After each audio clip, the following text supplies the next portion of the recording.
Former New Brunswick Senator Erminie Cohen has died at the age of 92. In his statement, Premier Blaine Higgs describes her as a community leader, passionate member of the Jewish community, and lifelong social justice advocate. Cohen received the Order of Canada and the Order of New Brunswick for her work.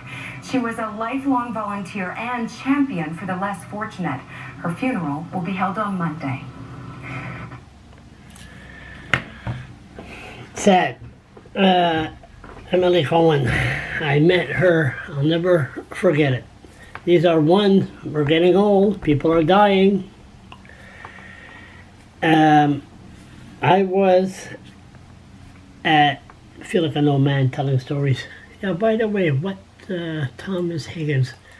So, forget it. I was in St. John, and I believe it was in 1994, 93, 94. Thomas Higgins was the mayor. And in those days, I was the well-known letter writer to the editor and talk of a town, the good old days. And he introduced me to the new appointed senator, the one that's on the screen here.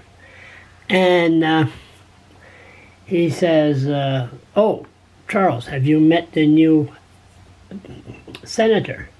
So I look at her, I say, well, not my style to shake the hand of a senator, but what the hell? How you doing? She looks at me, she says, what do you mean by that line? I said, Senate? Go away. First get elected, then I might be interested in what you have to say. She looks at me, she says, Mr. LeBlanc, one of these days I'm going to write a letter to the editor to say how good the Senate is to the people of Canada. I look at her and I said, good for what?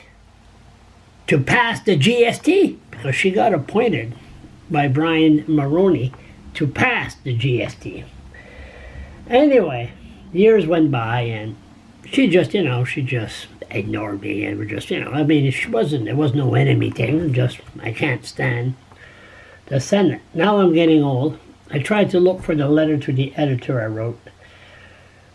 She resigned, or she retired, and I wrote a letter supporting her, and she says, all I had to do was this certain thing, and you finally acknowledge me, like as a senator and a good person. And I don't remember what it was, but no, she was good. She was a good person, and my sympathy to her family and friends.